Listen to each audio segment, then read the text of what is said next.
Hello guys, welcome to my channel. तो आज की video sweet home drama explanation series की पार्ट 3 वीडियो होने वाली है। तो अगर आपने इस ड्रामा एक्सप्लेनेशन सीरीज की मेरे पहले की वीडियोस नहीं देखी तो मैं आपको रेकमेंड करूंगी कि आप ये वीडियो देखने से पहले वो सब वीडियोस देख लें। पिछले सारी ही वीडियोस की लिंक आपको इस वीडियो के डिस्क्रिप्शन में मिल जाएंगी, आप वहाँ से उन वीडियोस को देख सकते हो। और इस वीडियो में मैं स्वीट होम ड्रामा की एपिसोड 5 और एपिसोड 6 को एक्सप्लेन करूंगी। तो विदाउट एनी डिले चलो आज की वीडियो स्टार्ट करते हैं। तो एपिसोड 5 स्टार्ट होती है और हम यूनहोक को देखते हैं, जो कि अब लीडर बनके सभी रेसिडेंट्स को कैसे रहना है, कैसे वो लोग एक साथ मिलके सारे प्रॉब्लम्स का हल करेंगे, ये सब मैनेज करने लगता है। तो वो ये डिसाइड करता है कि सिंस ह्योनसो इस बीमारी से इन्फेक्टेड हो गया है तो वो लोग अब से ह्योनसो से सारे ही डेंजरस काम करवाएंगे। जैसे अगर किसी को वो लोग जहाँ पर है वहाँ से किसी काम के लिए कोई और जगह पर जाना पड़े जहाँ पर मॉन्स्टर्स हो सकते हैं, तो वहाँ पर किसी और को भेजने के बजाय वो लोग ह्योनसो को भेजेंगे। तो इसको डिसाइड करके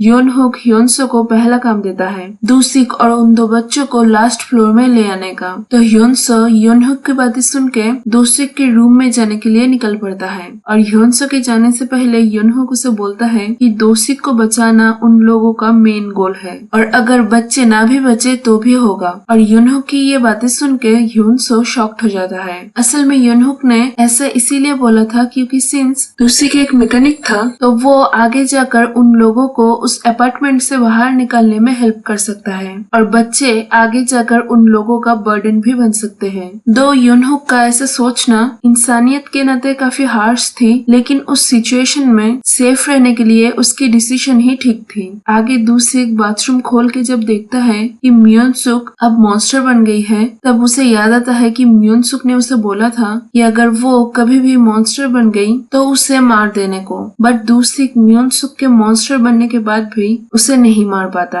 और बच्चों को बोलता है कि म्योनसुक मर गई है। फिर ह्योनसो के दूसिक को लेने जाने के बाद ई कियोंग यूनहोक को कन्फ्रंट करती है और उससे पूछती है कि क्यों वो ह्योनसो को यूज कर रहा है अपने काम करवाने के लिए। तो इस सवाल के आंसर में यूनहोक बोलता है कि ऊपर से नीचे गिरने के बाद भी ह्योनसो को कुछ भी नहीं हुआ, तो अगर वो मॉन्स्टर्स के वार को भी सहन कर लेता है तो इसके बाद से ह्योनसो उन लोगों का एक अच्छा वेपन बन सकता है उन लोगों को मॉन्स्टर से बचाने के लिए। तो यूनहोक की इतनी सेल्फिश बातें सुन के ई कियोंग बोलती है कि ह्योनसो भी एक ह्यूमन है और उन लोगों को ह्योनसो को उन लोगों के फायदों के लिए यूज नहीं करना चाहिए। तो ये सुन के यूनहोक बोलता है कि इस प्रॉब्लम के टाइम में उन लोगों को दूसरों के बारे में नहीं बल्कि अपने बारे में सोचना होगा। फिर यूनहोक ई कियोंग को एक ऑनलाइन पोस्ट के बारे में बताता है जिसमें इस बीमारी को क्रू नाम दिया गया है और उसमें बताया गया है कि ये बीमारी एक कर्स जैसी है। तो क्रू ये नाम सुन के ई कियोंग को पास्ट की एक मेमोरी याद आती है जहाँ उसने उसके बॉयफ्रेंड के पास एक फाइल दिखा था जिसमें ये क्रू नाम लिखा था। बट जब उसने उसके बॉयफ्रेंड से उस फाइल के बारे में पूछा था तब उसने उसे इग्नोर कर दिया था। आगे ह्योनसो दूसिक के रूम में जाने लगता है कि तभी रास्ते में मॉन्स्टर्स उसके ऊपर हमला करते हैं, बट तभी गिलसेब और यूरी आके उस मॉन्स्टर्स को बाहर से भगाते हैं। इसके बाद हम सांगोक को देखते हैं जो कि योंजे के घर के चाबी को पाने के बाद उसके घर में जाता है, जहाँ वो देखता है कि योंजे के घर में बहुत सारे बच्चों के घायल हालत में फोटोज है। इसका मतलब योंजे एक साइकोपैथ था और वो बच्चों को किडनैप करके मार के उनके फोटोज को कलेक्ट करता था और शायद इसके बारे में सांगोक जानता था और इसीलिए उसने योंजे को मारा था। दूसरी तरफ योंजे देखता है कि उसके पास से उसके घर की चाबी गायब है, जिससे वो समझ जाता है कि वो चाबी सांगोक ने ही लिया है और ये समझ जाने के बाद वो रेसिडेंट्स को बोलता है कि उसे बीमारी नहीं हुई है। ये सुन के रेसिडेंट्स उसे जिस घर में बंद रखा था उस घर से निकालते हैं। तो योंजे निकलते ही सांगोक को ढूंढने जाता है और उसे एक हथौड़े से पीटता है, लेकिन कुछ टाइम बाद सांगोक योंजे को ओवरपावर करके उससे बहुत ही पीटता है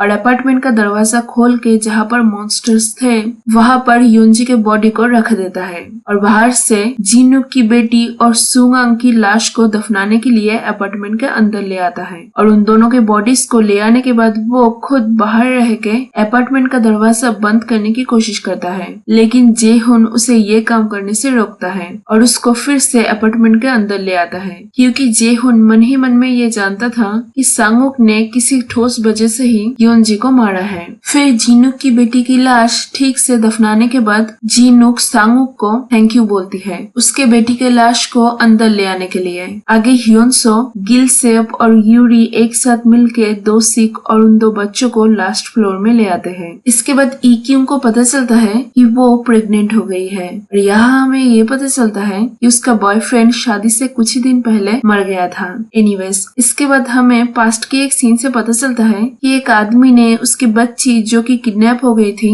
उसको ढूंढने का कॉन्ट्रैक्ट सांगुक को दिया था और उसी बच्ची को ढूंढते हुए सांगुक को पता चलता है कि उस बच्ची को योनजे ने किडनैप कर लिया है। इसलिए वो योनजे को पकड़ के उसको टॉर्चर करता है उस बच्ची के बारे में जानने के लिए और बाद में उसे पता चलता है कि योनजे ने उस बच्ची को मार डाला है और सिर्फ उसी बच्ची को नहीं बल्कि उसकी तरह और भी बच्चों को उसने मारा है और इसीलिए वो योनजे को पनिशमेंट देने के लिए उसे मार देता है। फिर हमें इक्योम के पास्ट के बारे में पता चलता है कि उसका बॉयफ्रेंड सांगोन, वो जिस कंपनी में एज ए फायर फाइटर काम करती थी उसी कंपनी में सांगोन चीफ फिजिशियन था और एक दिन उस कंपनी में आग लगने के कारण सांगोन की मौत हो जाती है। तो इसके बाद इक्योम सोचती है कि वो उस कंपनी में जाएगी और उसके बॉयफ्रेंड के पास जो क्रू नाम की फाइल थी उसको चेक करेगी। तो इसीलिए वो अकेले ही उस कंपनी में जाने के लिए निकल पड़ती है। फिर हम देखते हैं कि ह्योनसो को सभी रेसिडेंट डिलीवरी बॉय की तरह यूज कर रहे थे उनके नेसेसरी सामान को उनके घर से ले आने के लिए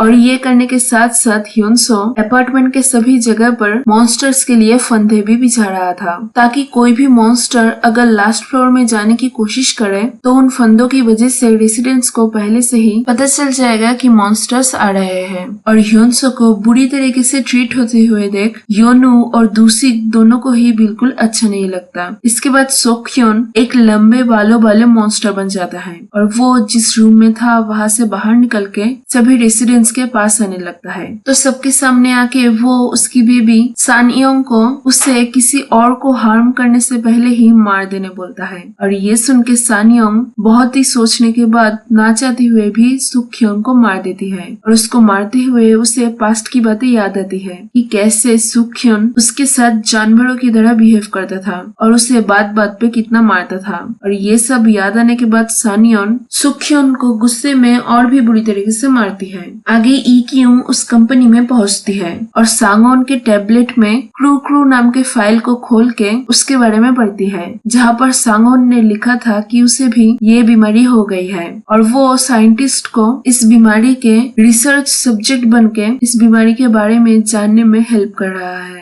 और वो ये भी लिखता है कि अगर कोई इस बीमारी से इन्फेक्टेड होने के बाद भी 15 दिन तक मॉन्स्टर ना बने तो वो एक स्पेशल इन्फेक्टी बन जाएगा। ये सब कुछ पढ़ के इक्यूम शॉक्ड हो जाती है और वो जब ये सब कुछ पढ़ रही थी तभी वहाँ पे आर्मी के लोग आ जाते हैं और उसको पकड़ के वहाँ से ले जाते हैं। आगे ह्योनसो के दिमाग के अंदर का डेमन उसे कंटिन्यूअसली प्रोवोक करता है और उसे ये समझाने की कोशिश करता है कि सभी रेसिडेंट्स उसे अपने फायदे के लिए यूज कर रहा है और उसे ऐसे नहीं रहना चाहिए और वो जो चाहता है वही उसे करना चाहिए। ये सुन के ह्योनसो उसके डेमन को बोलता है कि अगर वो जो भी मन में आए वो करता है तो वो भी एक मॉन्स्टर बन जाएगा और वो कभी भी मॉन्स्टर नहीं बनना चाहता। ये बोल के वो उस डेमन को रिजेक्ट कर देता है और ये करते ही वो नींद से जग जाता है और उसके सामने वो योनो को देखता है जो कि उसके पास आके उसके घाव में मरहम लगाती है और फिर वहाँ से चली जाती है। फिर योनहोक ह्योनसो के पास आके बोलता है कि उसको उन लोगों के वहाँ से बाहर जाने का रास्ता ढूंढना पड़ेगा और उसको ये सब कुछ उसके एक टोटली मॉन्स्टर बनने से पहले ही करना होगा। तो ये सुन के ह्योनसो को याद आता है कि उसके अंदर के डेमन ने उसे सही कहा था कि सभी उसे अपने फायदे के लिए यूज कर रहे हैं। लेकिन ये याद आने के बाद भी वो गैरेज में जाता है और वहाँ से अपार्टमेंट के बाहर निकलने का रास्ता ढूंढता है कि तभी उसके ऊपर एक मॉन्स्टर हमला करके उसको सीलिंग से लटका देता है और उसके बॉडी में एक ग्लू जैसा चीज चिपकने लगता है। ये देख के योनहुक, जेहुन, जीसू और सांगुक उसे बचाने जाते हैं और इतने सारे लोगों के आवाज से बहुत सारे सारे मॉन्स्टर्स उन लोगों का पीछा करके उन लोगों के ऊपर हमला करते हैं और दूसरी तरफ इक्यूंग को भी आर्मी वाले बंद करके टॉर्चर करने लगते हैं। तो वो उन लोगों को बताती है कि वो उन लोगों को किसी ऐसे के बारे में बता सकती है जो कि इस बीमारी से इन्फेक्टेड होने के बावजूद एक मॉन्स्टर नहीं बना है और वो उनके रिसर्च में हेल्प भी कर सकता है। और यहाँ ही एपिसोड 6 खत्म हो जाती है। तो यही थी आज की वीडियो, मिलते हैं अगले वीडियो में। Stay tuned. अगर आपको ये वीडियो अच्छी लगी हो तो प्लीज इस वीडियो को लाइक कर देना और मेरे चैनल को सब्सक्राइब कर देना। Thank you for watching. God bless you all.